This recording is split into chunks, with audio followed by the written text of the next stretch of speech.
gara-gara ketemu surat Fusilat ayat 21-22. Pak, mulut itu bicara atau enggak?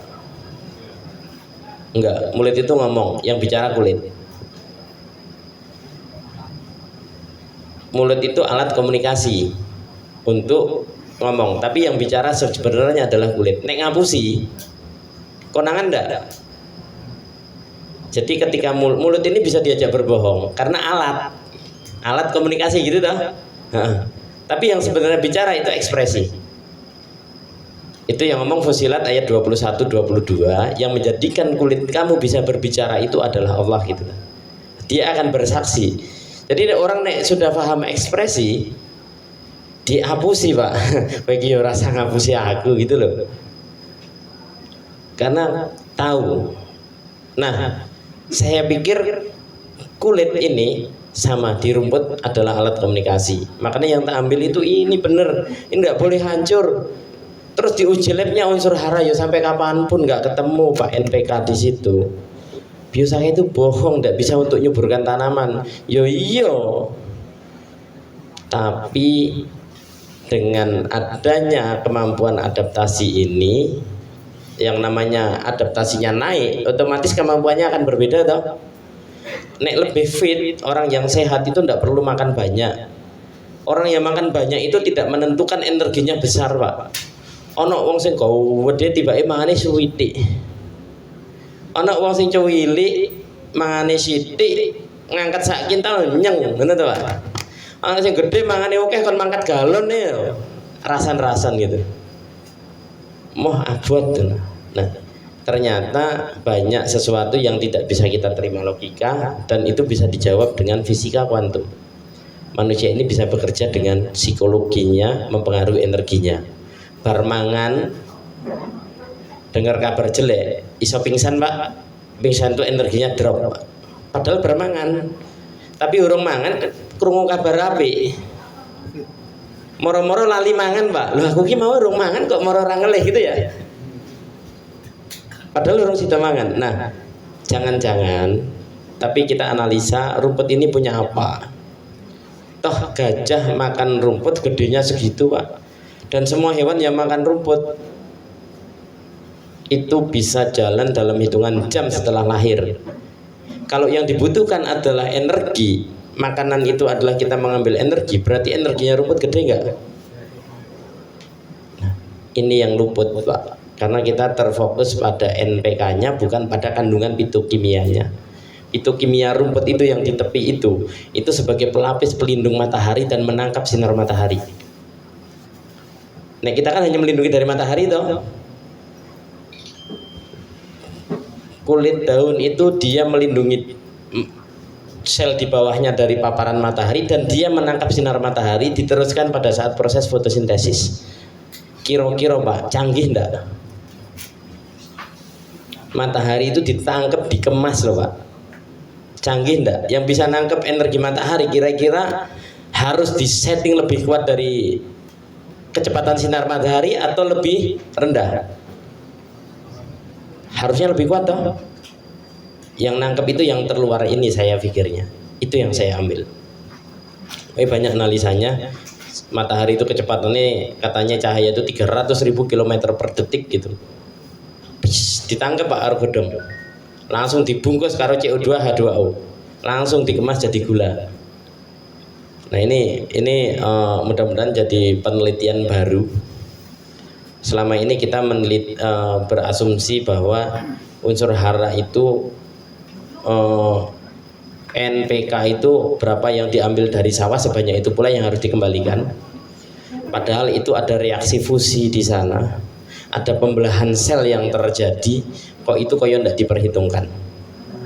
Seolah-olah koyo ngitung bangunan, ya toh? Nek konstruksi ini botone piro, pesine piro, semua bisa dihitung nggak? Iya, seolah-olah ngitung padi itu koyo ngono Pak. Makanya tanah kita itu over residu. Karena perhitungannya kayak gitu, ilmu matematika ya. Pembelahan sel semua ndak ditulis. Jadi ada pengawuran ya nggak ngerti, tapi itu terserah nanti ahli bagaimana. Karena sebuah pendapat itu harus dikaji ulang. tapi tidak ada ketetapan keilmuan selagi itu tulisan manusia. Kalau ditemukan fakta baru boleh dikaji lagi yang mana yang benar. Kalau ini ternyata salah, ya disepakati ini salah. Tapi kalau ternyata fakta baru ditemukan yang berkontra dengan teori-teori sebelumnya, ya ilmu itu kan sifatnya fleksibel lah. Kalau ilmu itu tidak ada yang salah, tidak ada yang benar, Pak. Tapi kalau ada ditemukan di masa depan yang lebih diterima dan benar juga, tidak menyalahkan sebelumnya. Tapi yang lebih benar kalau bisa diterima, gitu toh. Jadi secara fitokimia aman, dikocor boleh. Dosisnya kalau dikocor tadi tak bilang, saya ngocor 100 mili aman, tapi kok semprot 100 mili kebakar. Berarti nek dikocor dosisnya boleh lebih banyak. Ya dihitung-hitung aja. Nek dulu tak omong jangan dikocor waktu awal. Kenapa Pak? Orang belum pada yakin buat biosaka, orang berani membuat biosaka, terus njaluk wong sing iso dikocor, ya memet Pak sing gawe nih. Gitu. Tapi kalau hari ini saya udah datang, jenengan sudah bisa, mau jenengan kocor, mau jenengan semprot terserah. Karena sudah bisa buat sendiri.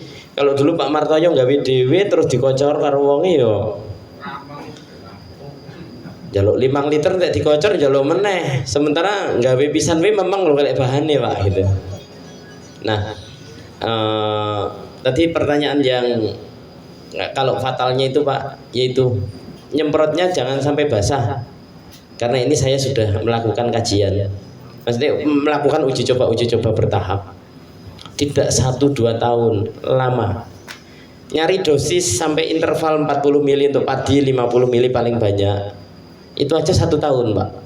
Untuk sayuran-sayuran terong, sawi, bayam itu 1 tahun. Jadi saya tidak sedang coba-coba dengan petani. N-level tadi itu saya neliti isunya gas rumah kaca itu 2009. Saya berpikir 2010, 2014 dapat. Berarti berapa tahun? Mau seujuk-ujuk kebetulan, sementara nggak ada yang kebetulan. Nah, sudah terjawab semua Pak. Udah ya, aman ya. Poinnya dapat. Ada lagi Pak? Tadi kalau nyemprot itu yang bagus kan waktu angin kenceng satu arah. Ya itu tujuannya untuk menyedikitkan yang disemprotkan gitu. Jadi tujuannya satu Pak, pedomannya Al-Baqarah 265. Kalau hujan lebat itu panennya bisa 2 kali lipat. Tapi kalau tidak ada hujan maka embun pun memadai. Memadai ini cukup atau lebih dari cukup? Memadai antara cukup dan bisa lebih dari cukup gitu toh. Jadi apabila hujan tidak turun, embun pun memadai. Tapi ada di ayat yang lain, ada orang yang sudah percaya diri esok akan panen, tapi Allah datangkan kabut yang gelap pada malam harinya, pagi harinya, seolah-olah kebun-kebun mereka seperti kebun yang belum pernah ditanami, kering semua. Saya asumsi kalau kabut itu kan embun sing gelap ya, itu kok merusak. Bisa ya yang dituduh sama petani pedut itu Pak, kabut, karena harus dicuci. Ternyata itu solusinya juga rumput Pak. Rumput kalau kena kabut masalah enggak? Jadi tanaman yang disemprot biosaka ada kabut turun aman baik Pak. Boleh dicek nanti. Jadi kalau di semprot waktu pagi nggak masalah? Semprot waktu pagi nggak masalah. Tapi kan mau cari yang paling mudah toh. Oh, ya itu kan tujuannya kan tadi. Ya. Itu kan ada teori pori-pori dedaunan itu terbuka dari jam 7 sampai jam 10, kalau sore jam 5 sampai jam 6 itu nanti gimana mengadopsi? Kalau biosaka tidak ada urusannya dengan itu, karena kita semprotkan kabut. Karena yang kita semprotkan bukan NPK tapi fitokimia, bahan kimia itu bereaksi. Jadi mohon maaf, yang saya ambil di biosaka ini adalah hasil akhir dari proses fotosintesis fitokimia, pigmen. Jadi jadi C6H12O6. Kemudian kan ada nanti hormon, ada metabolik sekunder. Ujung-ujungnya jadi apa? Pertahanan fitokimia. Itu yang tak ambil, Pak. Ini adalah bahan jadi, bukan bahan gula yang harus dimakan diolah. Mau jenengan semprot pagi, sore, siang, malam enggak apa-apa. Seperti apa ya? Vitamin yang sakit apa obat yang sakit kepalanya yang disuntik pantatnya, Pak. Pokoknya itu yang disuntik, ngapa enggak kepalanya yang sakit yang disuntik itu. Nah, ini tidak harus lewat proses fotosintesis karena kita sedang bukan menyemprotkan gula, bukan sedang menyemprotkan selulosa atau mikroba itu. Kita sedang menyemprotkan makanan jadi instan. Begitu kena kulit ya wis langsung masuk gitu. Begitu kena mana bagian tubuh dia langsung reaksi karena bahan kimia. Racun itu tidak perlu diminum. Racun itu kena tangan aja panas toh, Pak? Kadang-kadang. Iya. Jadi yang mereaksi kalau bahan kimia itu bukan hanya mulut, tapi kulit pun juga mampu bereaksi. Itu alasannya. Jadi nyemprot biosaka ini bebas pagi, siang, sore, malam, kalau kapan jangan sempat. Yang penting jangan saat hujan. Tapi kalau nyemprot selesai 3 menit hujan aman, nggak masalah. Karena reaksi senyawa itu berlangsung hitungan detik. Beda kalau makan, kita makan butuh 5 menit, butuh 10 menit. Tapi kalau reaksi senyawa itu detik, Pak.